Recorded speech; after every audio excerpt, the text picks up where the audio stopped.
Hey up, lads and lasses, Damphyre here, back again with some more Infinite Lagrange. So today I wanted a sort of quick look, because they've given us this new technical route, and something very interesting is a part of that, and we can see the Warspite. So it gives us a sort of indication of what we might expect if they do release battleships into the game. What kind of like hit points, CP-wise, all that kind of stuff that we could potentially be looking at. So, the technical route that's up here in the top right when you're in the blueprint screen shows you all the ships, all the variants, all the bits that you're missing, all that good stuff. As you can see here, I'm missing the heavy torp Callisto, which is a bit unfortunate because that's probably the best cruiser. You can see even like here, I'm missing modules. It's really good. It's really well done. The fact you can look around the ships and stuff like that looks really good. Anyway, more importantly, we go down to the technical route, the bottom one, which is just the standard ships, and we come along here. We can see the Indefatigable. Did I just say that right? And we can see the Warspite. We can also see that there's two weapon systems unlockable for it, D1 and E1. Potentially more. Why only two are listed here? I don't know, because you got the D pointing at this thing and whatever that is. You got E pointing at the same thing. So, but there's all this stuff down here as well, which is potentially, I don't know, something else. Either way, if we hit details, it takes us into this screen, and now we can actually see a bit more about sort of what it's about. So here we can see we are starting off with a 31,000 base anti-ship fire rate, anti-fire rate, DPM, but that is everything together, so bear that in mind. Although saying that, it has three weapon systems and a corvette dock. You have your armor system here, propulsion, command system's empty. I'm guessing that slot there will be reserved for the focus fire. But yeah, 400 movement speed, 277,000 HP. That is double a spear. I think a spear is 144,000. So it's almost double a spear, which is crazy. It only costs 10 CP more than a spear. So let's have a quick look at some of these weapon systems as well. So we have a very large energy weapon. It's 500 damage per hit. It's got a 6-second duration, 12-second cooldown, 3-time damage frequency with a 7-second lock-on.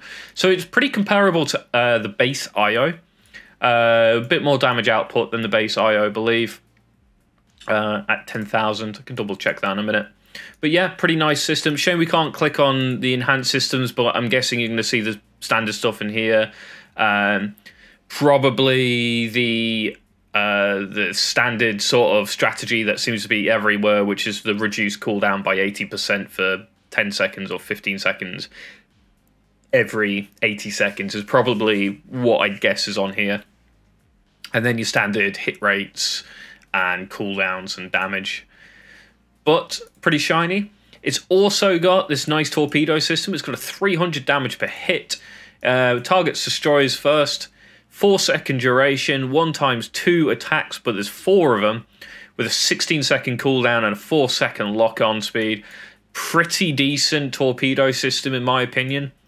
It's also got ion attack system, which is an ion turret with a further 450 damage per hit, with a 5-second lock-on speed, 4-second duration, 8-second cooldown, and a 1-time frequency. And if you remember the video where I showed off the Warspite in an actual battle, and I was surprised at the amount of damage it actually managed to kick out, or do in the first place. Now we can see why. It's got a lot of iron energy damage, and it can tank for donkeys with 200 armor and 277,000 HP. It's nuts. It's got a better cruising speed than ST-59s and Spears and Solar Whales as well. The warp speed might be slower though. Need to double check that. Corvette docks comes as standard on this thing, carrying 2 corvettes, which is just like a nice added bonus. There's potential you might be able to upgrade that to carry even more. And obviously you have your standard propulsion systems, nothing special going on here. But yeah, pretty crazy. Any energy system got a bonus? No bonus on the energy system. That's a bit of a shame. But yeah, so this is an actual battleship.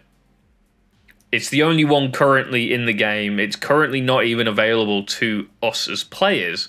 But the fact that it's now inside of this new system that they have, maybe we're going to see it appearing.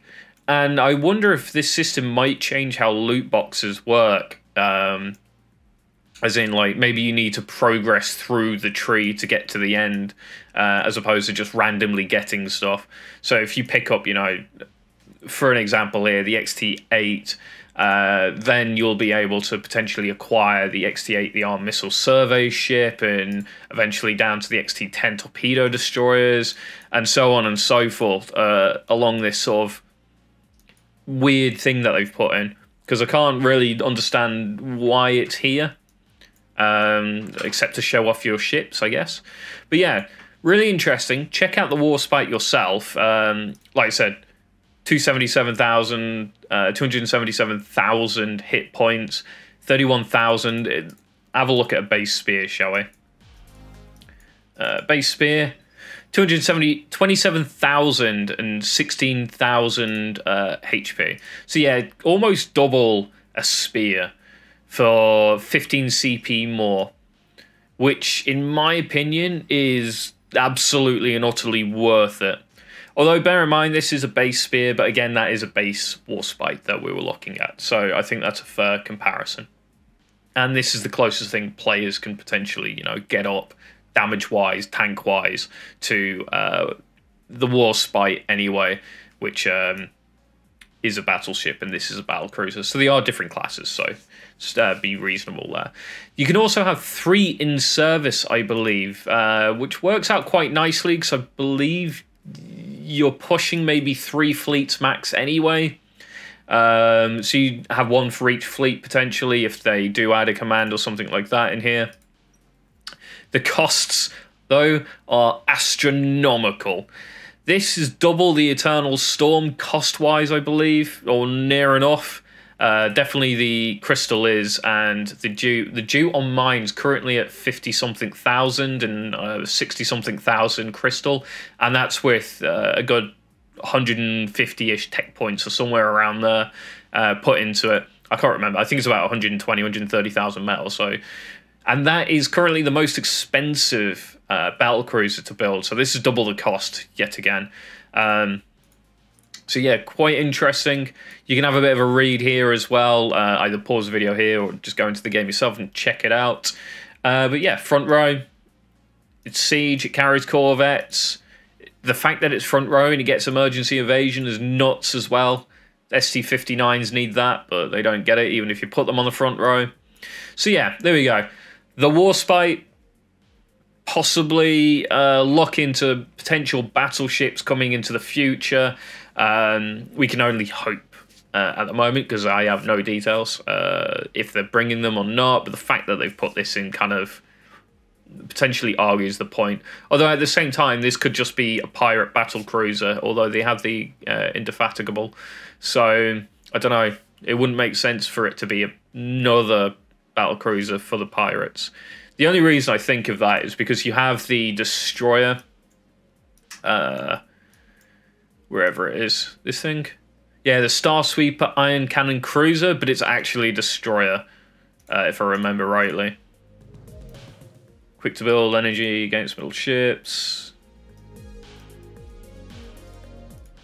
I can't find it. It classes as a destroyer, I'm pretty certain, which is really odd because it costs 18 CP. So, you know, it's not cheap. It is at cruiser level, but I swear they've mistakenly put it into as a destroyer class, or I don't know. Either way, so there could be maybe a potential mistake there. Anyway, that's it from me for this. Don't forget to like, comment, and subscribe, and I'll catch you next time.